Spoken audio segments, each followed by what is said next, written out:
नमस्कार दोस्तों, मैं सत्यम मिश्रा अपने यूट्यूब चैनल टेक्निकल लर्नर्स में आप सभी भाई बहन दोस्तों का हार्दिक स्वागत और अभिनंदन करता हूं। दोस्तों आज केवीएस दोस्तों जो पीआरटी भर्ती आई दोस्तों, और उसमें दोस्तों मैं ईवीएस ईवीएस जिसे पर्यावरण बोलते हैं दोस्तों, उसका प्रैक्टिस सेट या कह लीजिए कि डेमो क्लास के रूप में दोस्तों आज प्रैक्टिस सेट फर्स्ट लेके आया दोस्तों, जो कि परीक्षा की दृष्टि से अति महत्वपूर्ण प्रश्नों का संग्रह है दोस्तों पीआरटी में दोस्तों अच्छी खासी भर्ती है, और अगर आप तैयारी मन लगा के करेंगे दोस्तों तो पक्का सिलेक्शन जरूर मिलेगा। ठीक है, तो चलिए दोस्तों बिना समय गवाए चलते हैं पहले क्वेश्चन पे। यहाँ पे पहला क्वेश्चन देखिएगा कि पहला क्वेश्चन क्या करा है। थोड़ा इसको हम जूम कर लेते हैं। जूम करने के बाद दोस्तों यहाँ पे आपके सामने पहला क्वेश्चन आ गया। तो पहला क्वेश्चन आप देखिए पहले क्वेश्चन में क्या करा है। ठीक है, तो यहाँ पे पूछ रहा है कि भागीरथी नदी का उद्गम स्थल क्या है। जो भागीरथी नदी है दोस्तों, उसका उद्गम स्थल मतलब वो कहाँ से निकली हुई है। ठीक है दोस्तों, इसी के बारे में यहाँ पे पूछ रहा है। तो ऑप्शन दिया है कि पिंडारी ग्लेशियर, संतोपंथ ग्लेशियर, चौराबाग झील या गंगोत्री ग्लेशियर। दोस्तों आपको बता दें कि जो भागीरथी नदी है दोस्तों, उसका उद्गम स्थल क्या है, गंगोत्री ग्लेशियर है। ठीक है, गंगोत्री ग्लेशियर। गंगोत्री ग्लेशियर कहाँ है दोस्तों, उत्तराखंड के उत्तरकाशी में स्थित है। ठीक है, और इसके अलावा आपको बता दें कि यही गंगोत्री नदी जो है, एक गंगोत्री नदी जो भागीरथी नदी है दोस्तों, वहाँ से निकल के जब आपके देवप्रयाग में आती है तो अलकनंदा जो नदी है दोस्तों, उससे मिल के गंगा नदी का निर्माण करती है। ठीक है, और जो एक चीज़ और बता दें आपको, जो अगर पूछ लेता है कि टिहरी बांध जो है किस नदी पे बना है, तो आप बता सकते हैं टिहरी बांध जो है वो भागीरथी नदी या गंगा नदी पे बनाया गया है। ठीक है दोस्तों, चलिए आगे चलते हैं नेक्स्ट क्वेश्चन पे। क्वेश्चन नंबर नेक्स्ट देखिएगा क्या करा है।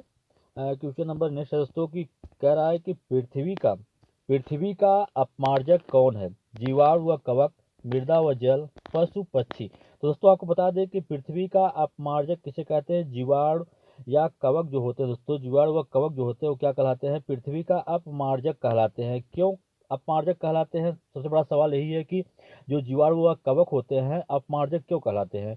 क्योंकि जो दोस्तों ये क्या करते हैं कि अपने आवासीय क्षेत्र में स्थित जो भी मृत जैविक पदार्थ होते हैं, जो सड़े गले पदार्थ होते हैं, उन्हीं को खा के अपने जीवन का निर्वाह करते हैं। ठीक है दोस्तों, इसीलिए इन्हें क्या कहते हैं, पृथ्वी का अपमार्जक कहा जाता है। किसे, जीवाणु व कवक को। ठीक है, चलिए आगे चलते हैं दोस्तों। अगला क्वेश्चन देखिएगा। क्वेश्चन नंबर नेक्स्ट है दोस्तों, क्या करा देखिएगा। करा कि निम्नलिखित में से जैविक घटक इसमें से कौन सा है। दोस्तों घटक जो आपका पर्यावरण होता है, जो दो घटकों से जैविक और अजैविक घटक से मिलकर बना होता है, तो इसमें आपसे पूछ रहा है कि जैविक घटक कौन सा है, पादप, मृदा, जल या वायु। दोस्तों आपको बता दें कि जो जैविक घटक होते हैं वो इसमें से कौन सा होता है, पादप होता है। क्योंकि दोस्तों इसमें जीवन तथा उत्पादन की क्षमता होती है। ठीक है दोस्तों, ये नए पौधे का निर्माण भी कर सकते हैं दोस्तों, इस चीज़ का उत्पाद भी कर सकते हैं। ठीक है, इसलिए इन्हें क्या कहते हैं, जैविक घटक कहते हैं। और अजैविक घटक के अंतर्गत दोस्तों आपके इसमें से मृदा हुआ, जल हुआ, वायु हुआ, ये सभी क्या होते हैं, अजैविक घटक के अंतर्गत आते हैं। जबकि जैविक घटक के अंतर्गत क्या आता है, पादप आता है, क्योंकि उसमें जीवन तथा उत्पादन की क्षमता होती है। ठीक है, चलिए आगे चलते हैं। क्वेश्चन नंबर नेक्स्ट दोस्तों देखिएगा। कह रहा है कि निम्नलिखित में से कौन सा प्राणी जो होता है, किस प्राणी को किसान का मित्र कहते हैं। ठीक है, चींटी, केचुआ, तितली, मधुमक्खी। दोस्तों आपको बता दें कि जो किसान का मित्र कहा जाता है उससे कौन सा जीव होता है, या कौन सा प्राणी होता है, केचुआ होता है। केचुआ को किसान का मित्र क्यों कहते हैं, क्योंकि दोस्तों केचुआ क्या करता है कि वहाँ सड़े गले, जो खेत में सड़े गले पदार्थ होते हैं उनको खाकर नाइट्रोजनीकरण करता है। था दोस्तों एक चीज़ और बता दें कि ये क्या करता है, मिट्टी को भुरभुरा कर देता है, जिससे क्या होता है कि जो भी प्रकाश होता है या नमी होती है दोस्तों, वो नीचे तक जाती है, और उससे क्या होता है कि मिट्टी की जो उर्वरा शक्ति होती है दोस्तों, उसमें वृद्धि होती है। ठीक है, चलिए आगे चलते हैं।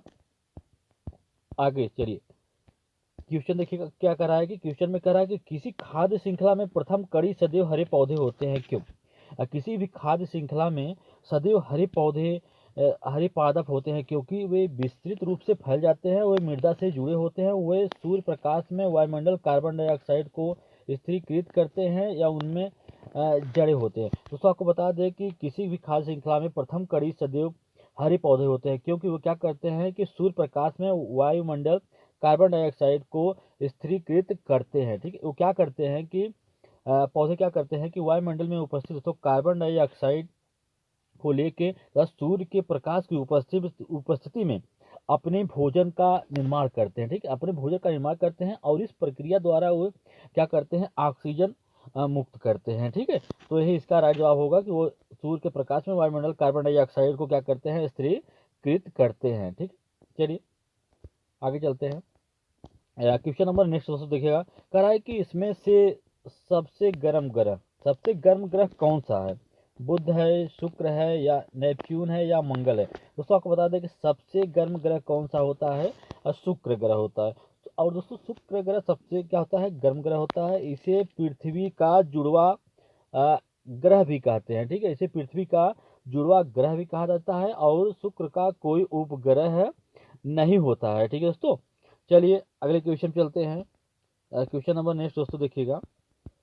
क्वेश्चन नंबर नेक्स्ट कह रहा है कि किस ग्रह को बौना ग्रह कह के संबोधित करते हैं? प्लेटो, बुध, बृहस्पति, शनि। तो किस ग्रह को बौना ग्रह कहते हैं? तो प्लेटो ग्रह जो दोस्तों होता है उसे क्या कहते हैं? पहले प्लेटो ग्रह की गणना दोस्तों किस में होती थी? ग्रह में होती थी। ठीक है, 2016 में खगोलीय वैज्ञानिकों का जब बैठक हुआ तो इसी प्लेटो ग्रह को बौना ग्रह में डाल दिया गया। ठीक है दोस्तों, तो इसका राइट जवाब क्या होगा? ऑप्शन नंबर फर्स्ट हो जाएगा कि प्लेटो ग्रह जो होता है उसे क्या कहते हैं? बौना ग्रह कहा जाता है। चलिए आगे चलते हैं नेक्स्ट क्वेश्चन पे। क्वेश्चन नंबर नेक्स्ट एक तो देखिएगा, क्या कर रहा है कि माउंट एवरेस्ट का एक भाग म्यांमार का, भारत का, तिब्बत का, नेपाल का। तो माउंट एवरेस्ट का एक भाग दोस्तों कहाँ पे है?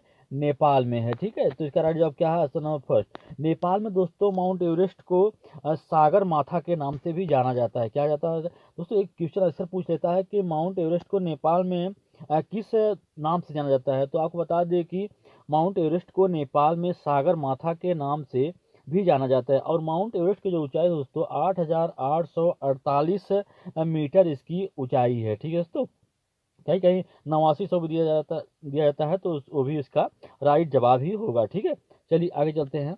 क्वेश्चन नंबर नेक्स्ट है। ठीक है, क्या कर रहा है देखिएगा, कह रहा है कि नंदा देवी चोटी किस राज्य में स्थित है? हिमाचल प्रदेश, उत्तराखंड, उत्तर प्रदेश, या सिक्किम में?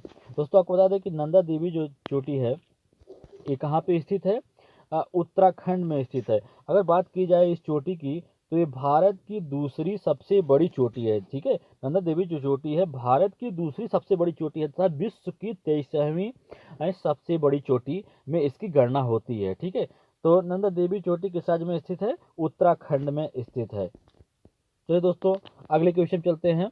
अगला क्वेश्चन देखिएगा, कह रहा है कि क्वेश्चन देखिए, कह रहा है कि एशिया का सबसे बड़ा मरुस्थल, जो एशिया में सबसे बड़ा मरुस्थल है दोस्तों, उसका नाम क्या है? थार, गोबी, टकला मकान, या काराकुम? तो आपको बता दें दोस्तों, एशिया का जो सबसे बड़ा मरुस्थल है वो कौन सा मरुस्थल है? गोबी मरुस्थल है दोस्तों। ये बहुत ही अच्छा क्वेश्चन है, एग्जाम में आपको देखने के लिए मिल जाएगा। ठीक है, तो एशिया का सबसे बड़ा मरुस्थल का नाम बताइए, कौन सा मरुस्थल है एशिया का? एशिया का सबसे बड़ा मरुस्थल जो है वो गोबी मरुस्थल है। और गोबी मरुस्थल में दोस्तों ये मरुस्थल जो है ये रेतीला न होकर इसके अधिकांश भाग कैसे हैं? चट्टान के रूप में हैं। ठीक है, चलिए आगे चलते हैं। क्वेश्चन नंबर नेक्स्ट दोस्तों कह रहा है कि हमारे पर्यावरण में किस गैस का सबसे अधिक सांद्रण होता है? ठीक है दोस्तों, क्या होता है यहाँ पे? सांद्रण होगा। ठीक है दोस्तों, तो हमारे पर्यावरण में किस गैस का सबसे अधिक सांद्रण होता है? Oxygen, hydrogen, nitrogen, carbon dioxide. दोस्तों आपको बता दें कि हमारे जो पर्यावरण होता है उसमें सबसे अधिक मात्रा में पाई जाने वाली जो गैस होती है क्या होती है? नाइट्रोजन होती है दोस्तों। और इसी का सबसे अधिक क्या होता है? सांद्रण होता है। ठीक है, नाइट्रोजन दोस्तों, जब हम ऑक्सीजन लेते हैं, जब ऑक्सीजन हम ग्रहण करते हैं तो नाइट्रोजन का कुछ भाग अंदर फेफड़े में जाता है। ठीक है दोस्तों, और इसे हम निकाल भी देते हैं। ठीक है, लेकिन नाइट्रोजन जो होता है दोस्तों पौधों के लिए अति महत्वपूर्ण होता है, पौधों के विकास में अति महत्वपूर्ण भूमिका निभाता है। ठीक है, और इसे पौधे जैसे हम मनुष्य हैं, हम तो इसको डायरेक्ट ग्रहण कर लेते हैं। ठीक है, लेकिन जो पौधे होते हैं इस नाइट्रोजन को डायरेक्ट ग्रहण नहीं कर पाते हैं। उसके लिए क्या होते हैं दोस्तों, कुछ पौधों की जड़ों में कुछ जीवाणु होते हैं, ठीक है, जो इसको बदल के पौधों के लिए पोषक के रूप में इस पौधों को प्रदान करते हैं, ठीक है। तो यहाँ से पता चला कि हमारे पर्यावरण में किस गैस का सबसे अधिक सांद्रण होता है, तो वो किसका होता है, नाइट्रोजन गैस का सबसे अधिक सांद्रण होता है। और पर्यावरण में सबसे ज़्यादा मात्रा में पाई जाने वाली गैस भी अगर पूछ लेता है तो क्या होता है, नाइट्रोजन ही होती है, ठीक है। दोस्तों आज के लिए इतना ही। अगर आपको मेरा वीडियो अच्छा लगा हो तो लाइक शेयर एंड सब्सक्राइब जरूर करिएगा दोस्तों।